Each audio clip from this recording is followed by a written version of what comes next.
When a specialized heavy-duty camera lander descended 8,336 meters into the Izu-Ogasawara Trench, it settled into a world of absolute stillness.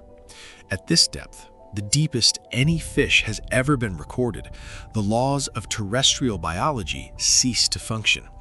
Standard scientific assumptions suggested this far down would reveal either a sterile desert or heavily armored organisms engineered to withstand cosmic-level forces. Instead, drifting into the camera's light pool was an animal that appeared completely defenseless. It was small, translucent, and entirely pinkish white, the hadal snailfish. But the detail that routinely escapes casual observation is the profound paradox of its design. A modern military submarine built from titanium alloys will violently implode long before reaching these depths, yet this delicate vertebrate swims through the trenches completely unbothered. How it survives is not a matter of physical strength, but a radical evolutionary rewrite.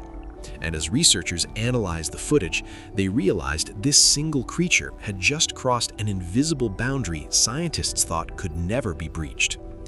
To understand the scale of this survival, the physics must be quantified. At 8,336 meters, well over 27,000 feet down, the water column exerts a hydrostatic pressure exceeding 800 atmospheres.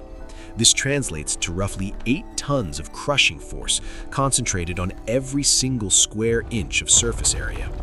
In this environment, any air or gas-filled space is a fatal liability. This is why the snailfish looks nothing like a shallow water species.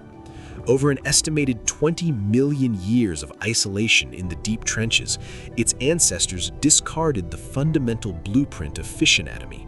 It completely abandoned the swim bladder, the gas-filled organ ordinary fish use to maintain buoyancy.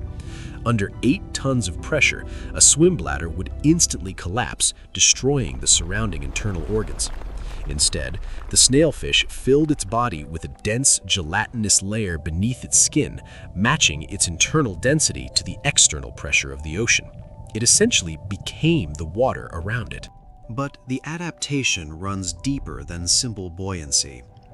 Genome sequencing reveals that the specific genes responsible for bone calcification have been entirely deactivated. The snailfish possesses no hard, rigid skeleton. Its skull and spine are composed of soft, highly flexible cartilage that bends under pressure rather than fracturing. Furthermore, living in permanent darkness rendered vision and camouflage obsolete. Its pigmentation genes have degraded, leaving its skin entirely transparent, exposing its muscles and internal organs to the open water. Yet, eliminating gas cavities and softening bones only solves the mechanical problems of the deep. A far more insidious threat occurs at the cellular level, where pressure alters the very shape of biology. Under 800 atmospheres, water molecules are packed so tightly that they force their way into the delicate structures of proteins. These molecular machines, responsible for everything from muscle movement to neurological signaling, typically deform and collapse under such stress, causing instant systemic failure. The snailfish counters this with a specialized chemical shield, an organic compound called trimethylamine oxide, or TMAO. This molecule binds tightly to cellular water, stabilizing the internal fluid and preventing proteins from losing their shape. Data confirms that TMAO levels are not static. They increase linearly across deep-sea populations. The deeper a lineage descends, the more heavily its genome relies on duplicated genes to flood its cells with this protective compound.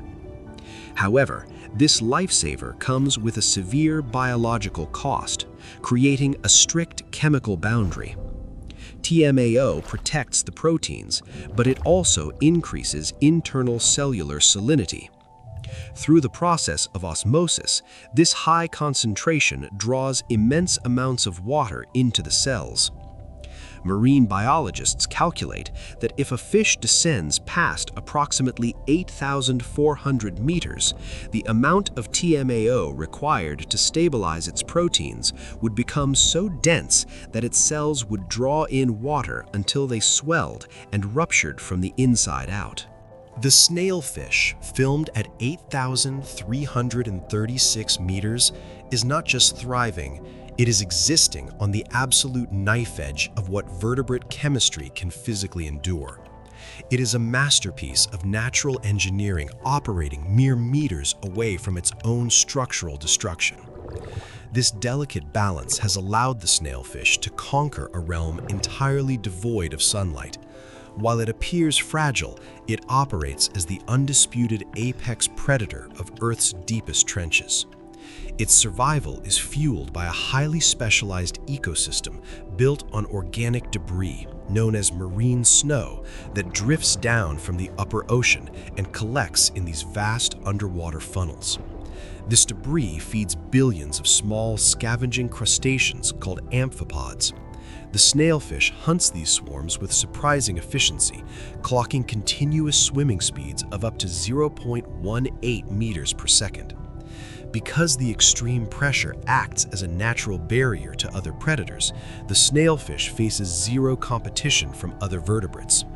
They have successfully colonized isolated trenches across the globe, from the Mariana to the Atacama, adapting seamlessly to each localized pocket of the abyss.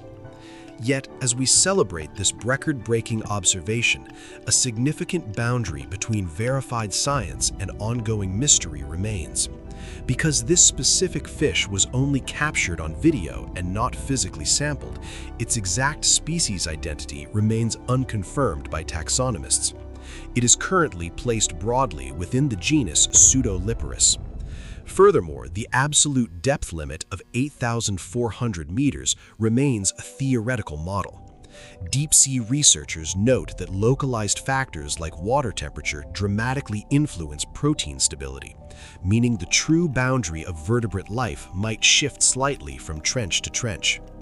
We know the snailfish holds the current record, but whether another completely unmapped species exists further down in the absolute darkness remains entirely unknown. What we have witnessed is not the final chapter of marine biology, but the boundary line of our current understanding. Beyond the kingdom of the fish lies thousands of meters of unexplored water, an environment where life must abandon bones and blood entirely and rely on pure chemistry to survive.